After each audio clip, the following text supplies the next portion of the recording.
السلام علیکم ناظرین، آپ دیکھ رہے ہیں ڈرامہ سیریل اقبول، جس کی آنے والی ایپیسوڈ بہت ہونے والی ہے انٹرسٹنگ۔ کیا مناہل کی لاکھ کوششیں کرنے کے باوجود بھی حاشر دے پائے گا بطول کو طلاق یا نہیں؟ یہ سب کچھ جاننے سے پہلے اگر آپ میرے چینل پر نئے ہیں تو پلیز میرے چینل کو لائک شیئر اور سبسکرائب کریں۔ آپ دیکھیں گے کہ ادھر جو کچھ ہو رہا ہے ہادیہ اور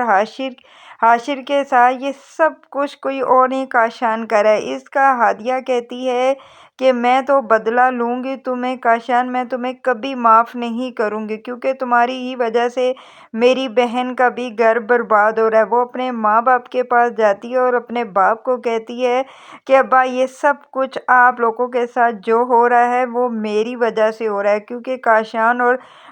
کاشان کی وجہ سے بطول اور حاشر کا گھر آباد نہیں ہو رہا۔ اسی لیے میں نے اب فیصلہ کر لیا ہے کہ میں کاشان کو کبھی معاف نہیں کروں گی۔ اور ایک اور بات، آپ حاشر کے پاس جائیں اور حاشر سے پوچھیں کہ وہ بطول کو طلاق دے گا یا نہیں۔ اگر سیدھے ہاتھوں سے وہ طلاق نہیں دیتا بطول آپی کو، تو آپ اس سے خلا لے کر ان دونوں کی شادی کروا دیں، ساحل اور بطول آپی کی، تاکہ وہ اپنی زندگی خوشگوار طریقے سے گزار سکیں۔ یہ کہہ کر وہ کہتی ہے کہ تاکہ میں بھی سرخرو ہو سکوں، ہمیشہ میں یہی سوچتی ہوں کہ جو بھی ان کے ساتھ غلط ہو رہا ہے وہ میری ہی وجہ سے ہو رہا ہے۔ ادھر آپ دیکھیں گے کہ کاشان نے تو کوئی کسر نہیں چھوڑی حاشر اور بطول کو الگ کرنے کی، بس اس کی یہی کوشش ہے کہ وہ کسی طریقے سے حاشر سے بطول کو طلاق دلوا دے، کیونکہ وہ تو یہی چاہتا ہے، وہ بطول سے بدلہ لینا چاہتا ہے کہ جو اس نے اسے دھپڑ مارا تھا، اسے کہا تھا کہ اب تم نے دیکھنا تمہارا طلاق والا تماچا تمہارے منہ پر اتنی زور سے پڑے گا کہ تم خود حیران ہو جاؤ گی۔ اسی لیے ابھی تک وہ سوچ رہا ہے کہ حاشر کو اتنا کچھ بتانے کے باوجود بھی وہ طلاق کیوں نہیں دے رہا۔ اس لیے وہ کہتا ہے کہ اگر اب گھی سیدھی انگلیوں سے نہیں نکلے گا تو میں انگلیوں کو ٹیڑھا ہی کر لوں گا، لیکن ان دونوں کو میں جدا کر کر ہی چھوڑوں گا۔ ادھر آپ دیکھیں گے کہ ہادیہ بس بیٹھی ہوئی یہی چیز سوچ رہی ہوتی ہے اور کہتی ہے کہ یہ سب کچھ کاشان تمہاری وجہ سے میرے ساتھ اور میرے گھر والوں کے ساتھ ہو رہا ہے، میں تمہیں کبھی معاف نہیں کروں گی، تمہیں ہر ایک چیز کا حساب دینا ہوگا، تم دیکھنا ایک دن میں تم سے خود تمہارے گریبان میں ہاتھ ڈال کر پوچھوں گی۔ ادھر آپ دیکھیں گے کہ جب ثروت بیگم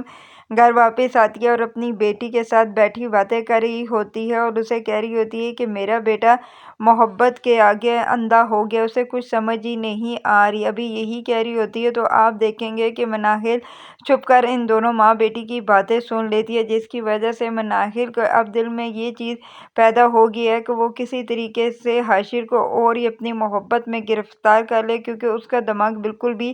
بطول کی طرف نہ جائے، اور وہ کہتی ہے کہ میں اتنا کروں گی کہ آج بطول کو میں طلاق دلوا کر ہی چھوڑوں گی۔ بالآخر آپ دیکھیں گے کہ حاشر مناہل کی باتوں میں آ ہی جائے گا اور وہ بطول کو دے دے گا طلاق۔ دوسری طرف آپ یہ دیکھیں گے کہ ادھر بطول کھڑی ہوئی سوچ رہی ہوتی ہے کہ ابھی تک ساحل نے شادی کیوں نہیں کی، آج میں اس سے بات کروں گی اور کہوں گی کہ ساحل، کیوں تم اپنی زندگی برباد کر رہے ہو، تم شادی کر لو۔ ادھر آپ دیکھیں گے کہ جب ساحل آفس سے واپس آتا ہے اور وہ باہر دیکھتا ہے کھڑی ہوئی بطول کو، تو اس کے پاس آ جاتا ہے اور اس سے بطول کہتی ہے کہ ساحل، میں تم سے ایک بات پوچھوں؟ تو ساحل کہتا ہے ہاں پوچھو، کیا بات ہے؟ تب وہ کہتی ہے کہ ساحل، تم نے شادی کیوں نہیں کر رہے،